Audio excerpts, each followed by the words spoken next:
आप हाल ही में असम में हो रही हलचल के बारे में तो जानते ही होंगे, जहां कई सारे लोगों को बॉर्डर के उस पार पुश बैक किया गया है। ये कदम असम के चीफ मिनिस्टर हिमंता विश्व शर्मा ने उठाने की बात की है, जो न सिर्फ राज्य में इलीगल माइग्रेशन पर डायरेक्ट इम्पैक्ट डाल सकता है, बल्कि पूरे देश में एक लीगल और ह्यूमैनिटेरियन डिबेट को भी छेड़ रहा है। चीफ मिनिस्टर शर्मा ने कहा कि असम सरकार 1950 के एक पुराने और लगभग भूल चुके कानून immigrants expulsion from Assam act 1950 का उपयोग करने जा रहे हैं, ताकि इलीगल माइग्रेंट्स को बिना कोर्ट प्रोसेस के सीधे निकाला जा सके। इस कानून के तहत एक डिस्ट्रिक्ट कमिश्नर तक को ये अधिकार है कि वो किसी भी व्यक्ति को इलीगल इमिग्रेंट्स डिक्लेयर करके उसका तुरंत एक्सपल्शन ऑर्डर दे सकता है। ये कदम पहली नजर में सरकार की प्रोएक्टिव और एसर्टिव अप्रोच लग सकती है, लेकिन इसके पीछे एक गहरा और संकीर्ण कैनवास छुपा हुआ है, जिसमें law, identity, nationalism, human rights और ड्यू प्रोसेस सब कुछ एक साथ उलझ गए हैं। इस फैसले का संदर्भ समझना जरूरी है और इसका पॉलिटिकल, लीगल और ह्यूमन इम्पैक्ट और भी ज्यादा जरूरी। तो चलिए देखते हैं कि कैसे लीगल एक्सपर्ट्स और सोसाइटी के कुछ रिनाउंड लोगों ने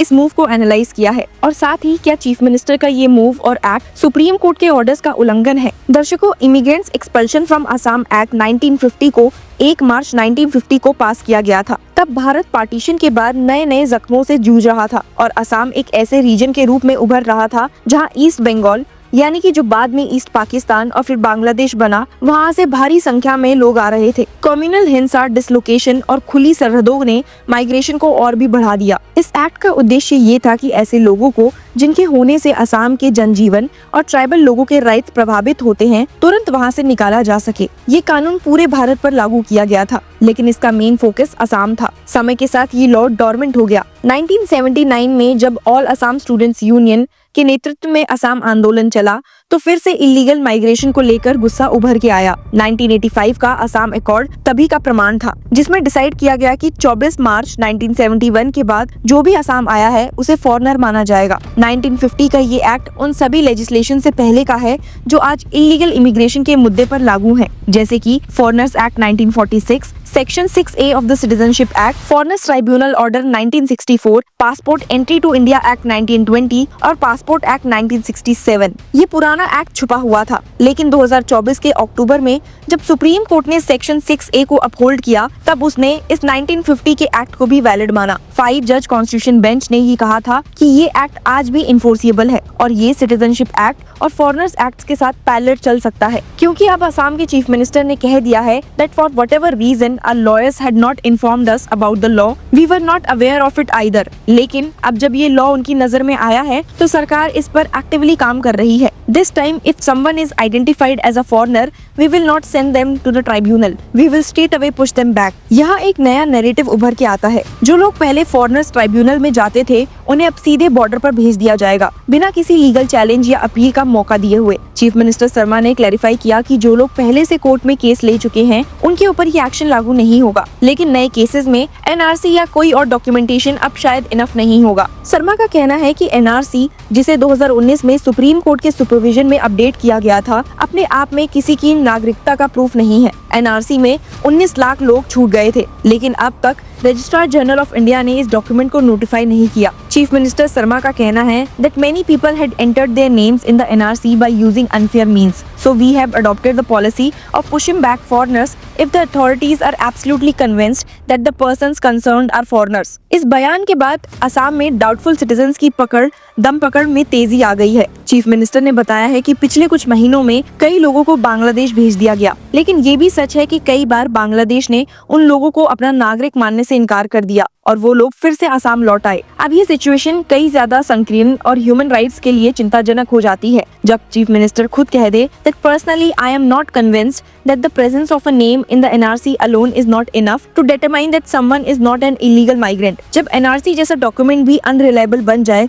तो आइडेंटिटी की पूरी बुनियाद ही हिल जाती है। इस पूरे मुद्दे में एक अलग कंट्रोवर्सी भी जोड़ दी चीफ मिनिस्टर शर्मा ने, जब उन्होंने एक्टिविस्ट हर्ष मंदेर पर आरोप लगाया। उन्होंने कहा हर्ष मंदेर had camped in Assam for 2 years and send some youths from the state to America and England for education and encourage them to manipulate the NRC। ये आरोप काफी सेंसेशनल है, लेकिन इससे ये साफ होता है कि NRC को लेकर असम में कितना पोलराइजेशन हो चुका है। 9 जून को एक स्पेशल असेंबली सेशन के दौरान चीफ मिनिस्टर शर्मा ने अनाउंस किया कि अब 1950 के एक्ट के तहत इलीगल इमिग्रेंट्स की पहचान और उनका डिपोर्टेशन होगा। ये अनाउंस करते वक्त उन्होंने पूरी सरकारी विल पावर दिखा दी, लेकिन लीगल और कॉन्स्टिट्यूशनल इम्प्लीकेशन इसके काफी गहरे हैं। इसके तुरंत बाद एक्टिविस्ट, लॉयर्स और अकेडमिशियंस ने एक ओपन लेटर रिलीज किया है, जिसमें ये कहा गया कि pushbacks fall on the wrong side of the constitutionality और ये आर्टिकल 21 और आर्टिकल 14 का वायलेशन है। इनका कहना है कि pushbacks also risk putting the people into grave peril by putting them in the line of fire of Bangladeshi borders guards or at risk of being detained by Bangladeshi authorities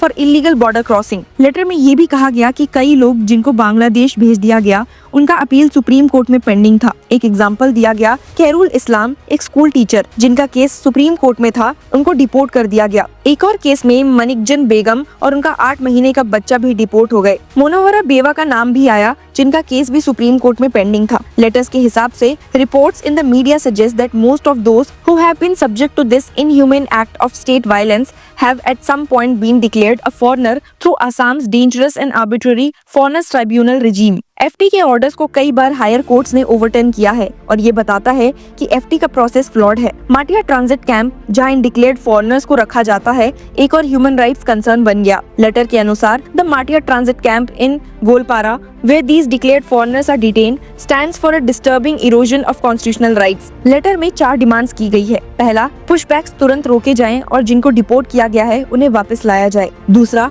माटिया detention centre में लोगों का detention बंद हो। तीसरा, free legal aid और compensation दिया जाए families को। और चौथा, डिक्लेयर्ड फॉरेनर नेशनल्स जो बेल पर हैं और अपनी कंडीशंस फॉलो कर रहे हैं, उन्हें तब तक अरेस्ट या डिपोर्ट ना किया जाए जब तक बांग्लादेश उनका आइडेंटिटी वेरीफाई ना करे। इन सब डेवलपमेंट्स के बीच सबसे बड़ा सवाल ये है कि क्या एक पुराना रेयरली यूज्ड कानून आज के कॉन्स्टिट्यूशनल स्टैंडर्ड्स को पास कर सकता है? क्या एक एडमिनिस्ट्रेटिव ऑफिसर को बिना जुडिशियल रिव्यू के किसी की आइडेंटिटी पर फैसला देने का अधिकार मिलना चाहिए? क्या हम किसी व्यक्ति के जीवन और सम्मान को इतने आसानी से सेक्रीफाइस कर सकते हैं? असम में चल रहा ये क्रैकडाउन एक लीगल बैटल से ज्यादा आइडेंटिटी के क्राइसिस का प्रतीक बन गया है। एक तरफ सरकार है जो इलीगल माइग्रेशन को लेकर डिसाइसिव स्टेप लेना चाहती है, और दूसरी तरफ है वो लोग जिन्हें अपने होने का सबूत हर कदम पर देना पड़ता है, कभी NRC से, कभी FT से और अब DC के एक ऑर्डर से। कानून की नाव में इंसाफ तभी पॉसिबल है जब नाव के दोनों चप्पू यानी कि लॉ और ह्यूमैनिटी एक साथ चले। असम में अब भी वो संतुलन टूट रहा है और जब तक ये बैलेंस वापस नहीं बनेगा, असम के बॉर्डर पर ना जाने कितने खैरुल, मनिकजन और मुनवारा अपने होने की लड़ाई लड़ते रहेंगे, कभी जमीन के लिए, कभी नाम के लिए और कभी केवल जिंदा रहने के अधिकार के लिए। आपका इस पूरी सिचुएशन पर क्या कहना है, हमें कमेंट्स में जरूर बताइए। And keep following Law Chakra for more such legal updates and news. Hello law lovers and justice seekers. Welcome to Law Chakra। हम आपके लिए लेकर आए हैं कुछ बहुत ही exclusive. Introducing Law Chakra Prime Membership, जो आपको देगा exclusive access like never before। बनिए Law Chakra की प्राइम मेंबर और अनलॉक कीजिए full potential of legal knowledge। अभी ज्वाइन कीजिए।